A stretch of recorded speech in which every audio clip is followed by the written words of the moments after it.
선생님 분명히 계약을 하셨을 때는 4억 9천보다 당연히 올라갈 거다라는 생각. 그쵸. 최소 이었나 뭐 봐요. 7억, 8억을 생각을 했었죠. 네, 지금 생각해보면 참 말도 안 되는 거지만 그 근거를 어디서 가지고 왔는지는 모르겠지만 그런 희망을 가지고 계약을 했었던 그런 분양권입니다. 하나라서 다행이라고 생각합니다. 모든 전문가들이 네, 올해 하반기까지는 이렇게 오를 거다 뭐 했었는데 네. 그러니까요. 네. 이건 아무도 믿으면 안 돼. 아니 맞아요. 진짜 전문가라는 사람들이 그 예측이라는 게 인간이 어떻게 예측을 할 수 있을까? 그분들이라고 예측을 할 때 온갖 신빙성 있는 데이터들을 다 끌고 와서 분석을 엄청 하셨을 거 아니에요. 공부도 엄청 하셨어요. 그분들도 확신에 차서 아 그럼요. 그분들이 잘못됐다가 아니고 자기 나름대로 공부한 거를 갖고 얘기하셨을 텐데 당연히 그게 일부는 맞고 일부는 안 되는 경우가 네. 당연히 있는 거잖아요. 항상 5대 5잖아요. 네. 올라간다고 떨어진다. 그럼 누구 말을 믿어야 될까 자체를 이제 안 하는 거지. 네, 예측이라는 것 자체가 그거를 이제 결론을 아예 줘버렸어요. 네. 삶에 대해서 어떤 일이 벌어질 거다라는 상황을 아예 놔버렸더니 맞아. 되게 편해요. 맞아요. 제가 오늘 시간이 약간 늦을 수도 있다고 얘기했었잖아요. 만나기 전에. 네. 그게 뭐였냐면 일주일 전에 가계약금을 받았어요. 공실이 하나 있었거든요. 한 달 전인가 세입자가 나가서 수유동에? 미아동인데 수유동 부동산에 네네네네. 거기서 하고 갈 거야 선생님한테 말씀드렸는데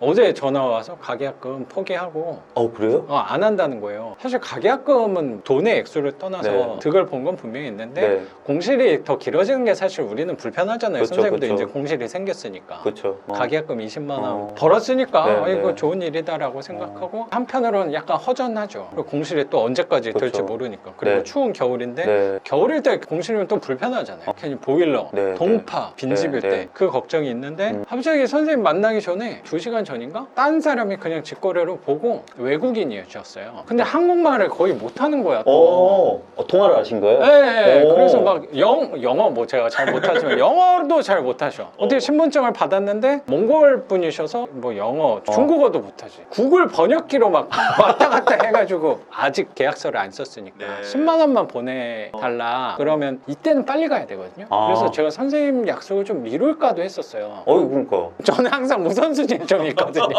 이거는 1번이 맞아요.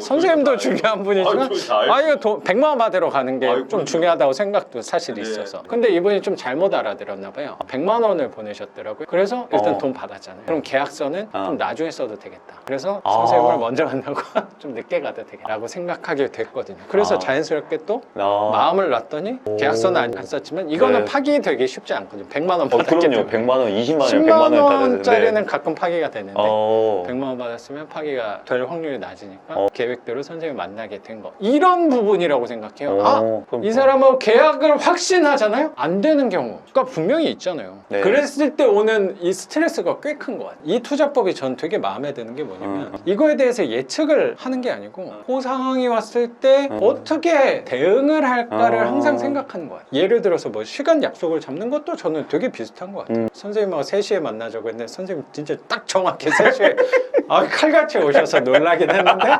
혹시라도 빠르거나 늦었을 때 뭐 그런 상황들은 항상 벌어지면 어떻게 하지를 좀 생각하는 것 같아요. 근데 시세 차익 쪽은 올라가는 거에 대한 배팅밖에 저는 없다는 생각이 들었고 떨어졌을 때는 거기에 대한 대응이 없다는 생각, 과학적인 데이터에 의해서 미래를 바라보는 그게 전 되게 불편해요. 항상 논리적으로 연관성 있게 벌어지는 게 아닌 건데 그럼요. 그거를 너무 배제하고 배팅을 하는 건 아닌가라는 겁이 많다 보니까 1이라도 벌어지지 않았을 때 대안이 없으면 저는 못 하겠더라고요. 그게 저는 항상 불편하고 선생님도 그 부분이 불편하셨던 건 아닌가.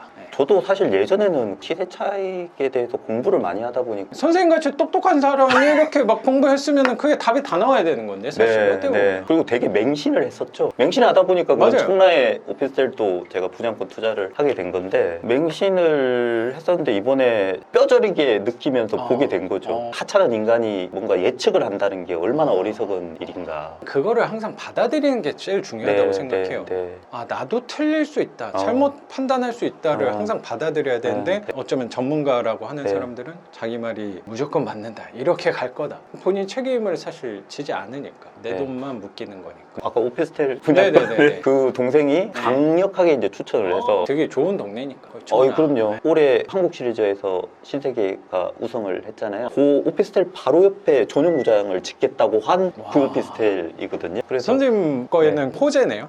그럼요. 호재죠. 음. 공사를 시작하고 완공이 되어야 되는 거지. 썰들만 있고 10년 그렇죠. 한 10년 됐- 걸릴 것 같습니다. 네. 25년이 이제 준공에다가 입주라서 25년쯤 되면 또 이제 잔금을 쳐야 되는데 걱정이 되긴 하죠. 지금 부동산 경기가 좋은 상황이라고 하면 시세가 오른 상황에서 잔금을 치거나 제가 전세를 놓으면 충분히 그걸 할 수가 있는데 네. 지금은 이제 막 그런 것들이 좀 걱정이 되기 시작하는 그럴 것 거죠. 같아요. 네. 신뢰가 안 된다면 네. 분양가는 얼마예요? 4억 9천쯤 됐습니다. 와, 비싸다. 물론 그 중도금 뭐 무이자에 뭐 그렇긴 한데 어. 그래도 잔금 날짜가 거기 다가오면 선생님 작은 아파트랑은 비슷하지 않아요? 가격이? 네 맞아요. 신축 네. 오피스텔이라는 그 네. 이유만으로 그 정도 가격을 받는 거죠. 그거는 네, 대출을 활용하실 생각인 거니까. 그렇죠. 그것도 어떻게든 세입자를 넣던가 맞아요. 뭐 잔금을 쳐서 10년 후에는 어떻게 또 돈을 굴릴 수 있는 그런 수단이 되겠죠. 긍정적으로 생각하려고요. 맞습니다. 네. 그리고 걔는 또 사업자 대출이잖아요. 그러니까요. 그럼 DSR을 안 보니까. 네. 그럼 선생님 기존 부채랑 또 상관없으니까. 그러니까 그런 식으로 계속 음. 생각을 하려고 합니다. 아, 근데 오피스텔 투자는 시세 차익 관점으로 생각을 하고 동생분이 강력히 권장. 선생님 분명히 계약을 하셨을 때는 4억 9천보다 당연히 올라갈 거다라는 생각. 그렇죠. 최소 이었나 뭐 봐요. 7억, 8억을 생각을 했었죠. 네, 지금 생각해보면 참 말도 안 되는 거지만 그 근거를 어디서 가지고 왔는지는 모르겠지만 그런 희망을 가지고 계약을 했었던 그런 분양권입니다. 하나라서 다행이라고 생각합니다. 네. 막 두세 개 하시는 분도 있더라고요. 맞아요. 지금 잠이 안 오시지 않았을까라는 생각도 그럴 좀 수도 있습니다. 들어서. 네, 근데 그 네. 정도야 뭐 선생님 네. 갖고 있는 잔액으로 바로 납부하실 수 있는 정도니까 아유. 아끼려고 대출 받는 거지 뭐. 네.